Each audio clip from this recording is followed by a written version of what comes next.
Pastor Study. Hope you are enjoying our bit of winter. It seems we're getting some snow today and maybe even some very cold weather over the next few, so be careful. What I'd like to talk to you about a bit today is coming from worship on Sunday. We'll be talking about the Magi, recorded in Matthew's Gospel as the men who came to worship the King. It's an interesting story, and it's one that we often tell very quickly. We roll it into the whole Christmas pageant and have the wise men and the shepherds and everybody arriving all at the same time. Well, if you look at the story, it happens a little differently. Wise men arrive the night that Jesus is born. They receive the message from the angels. The angels send them on their way, and the men go and they find the Christ child just as they were told. The Magi are a little different. They show up later. They stop in Jerusalem and say to King Herod, "Hey, we know this king has been born. We've come to worship him." Or to pay homage. Depends on how you translate that. Well, we'll get there in a minute. And Herod was shocked. And all of Jerusalem with him were alarmed, as some of the translations say. He didn't know about the king that was born, so clearly it wasn't from his family. So he approaches the scholars and say, "Where is the king to be born?" And they say, "In Bethlehem." So he sends the Magi, the wise men, on their way, and secretly says, "When you find him, tell me so that I can come and worship and or pay homage as well." So let's talk about the wise men. Where do they come from? Well, the Bible itself doesn't really say. They say they follow the star, and they understand that the king has been born in Judea because of what they've seen in the sky and the stars. And so it seems that there is some sort of message encoded there for them to understand, which is always a bit troubling for me because, well, it suggests that at least on one occasion astrology was right.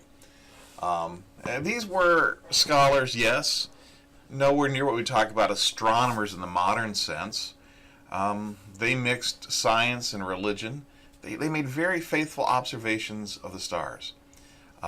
We have records going back to ancient Mesopotamia of celestial observation that were made by the priests and the learned. So this has been going on for some time. This is nothing new. It's nothing unusual. The stars were used for telling the seasons and when to plant and when to expect the harvest and the rains and the seasons changing and so on and so forth. So it was understood how to make observations. This was done consistently, and they had very accurate accounts of things, even to the point of predicting eclipses of the moon and so forth. So the fact that they can look at the stars and make observations is nothing unusual. But the star in the story behaves strangely, not like a star at all. They followed the star to Jerusalem, and then they followed the star to Bethlehem, and the star then stops over the place where the Christ child was. Well, that's not typical behavior for a star, so what are we dealing with? It's another question that we really can't answer. Now, when they arrive, the Magi, the wise men, the astronomers, astrologers, whatever you want to call them, they worship the Christ. Now, the same word can be translated as homage. The difference is whether you're applying it to a divine figure or a human figure. If you're applying it to a human figure, the men were giving homage. If they apply to a divine figure, they were worshiping the God. Now, in this particular case, the question we have to ask is, did these wise men understand who Jesus was? Well, they may have. It's entirely possible.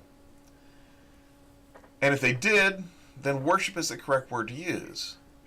But if they were just coming to honor a king, then homage is the term that should be applied. Now, you can say, well, what's the difference? Well, here's the difference. If the men understood that Jesus was indeed a divine figure, where did they get the information? How did they understand this? Now, if you look at the text, there's nothing that says they understand who Jesus is, just that he's a great king that's been born. And that is indeed reason enough to pay homage. Now, if they did understand, was it from the stars or was it from another source? Now, that again is an interesting question. Because if you ask who these men were, in Western tradition, there were three, Melchior, Belshazzar, and Gaspar. And one comes from Africa, one comes from Asia Minor, and one comes from Mesopotamia. Three different men representing the world, so it plays into our understanding of Christ being a Messiah not just for the Jews, but for Gentiles as well. And it fits into that pattern, first to the Jews and then to the Gentiles. And we can interpret it like that. And in fact, we've done that quite a bit. Now, there's nothing in the text that says that there were three, just that they brought three gifts. There are other traditions coming from different parts of the church that have as many as 12 arriving.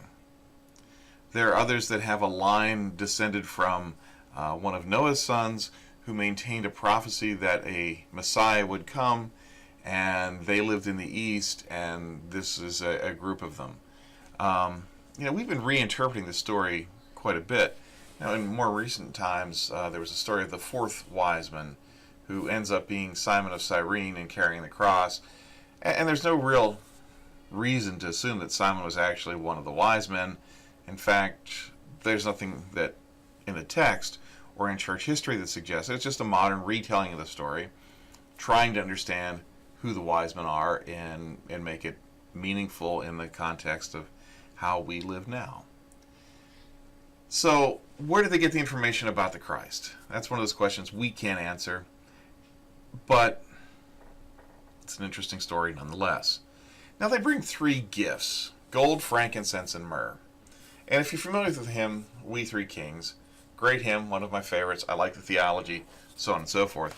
But the three gifts are tied to very specific ideas about who Jesus is. Gold for the king, frankincense for incense and worship, and myrrh for the burial. Now, you have to ask, how much did Mary and Joseph understand about the child that they were raising?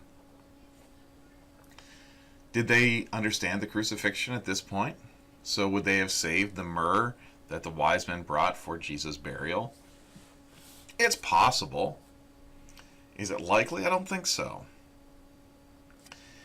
The point is, we tend to interpret these three gifts in a way that's tied to the wise men understanding who Jesus is.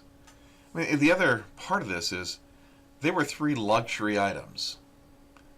Frankincense and myrrh were very used by peoples around the ancient world as part of daily life, incense for worship, and all sorts of things. So if you're bringing gifts to a king, these would indeed be kingly gifts.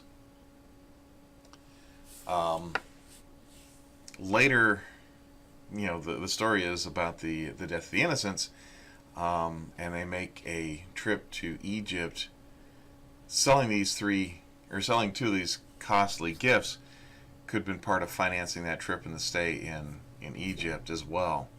So, how much should we read into what those gifts were? Are they prophetic? Are they symbolic of who Jesus is? Yeah, we can talk about it that way. Did the wise men understand it that way? I'm inclined to say no. I'm inclined to say they understood this was a king, and they came and they brought kingly gifts for his birth. Now notice, they went into a house. They didn't go into a barn, they didn't go to a stable, they didn't go to an inn. They went to a house. And that's where they found Jesus. Now, Mary is there, but Joseph is not. He's not mentioned if he was there. We will see him again in the trip to Egypt, but this is just, again, one of those little interesting bits. Doesn't mention both parents, just Mary. So how much did Joseph and Mary really understand about Jesus? How much did the wise men understand? And how much of the meaning that we read in is really just that? Meaning we've read in to the story. All right, I will talk to you later. Hope you have a great week, and I look forward to seeing you on Sunday. Peace.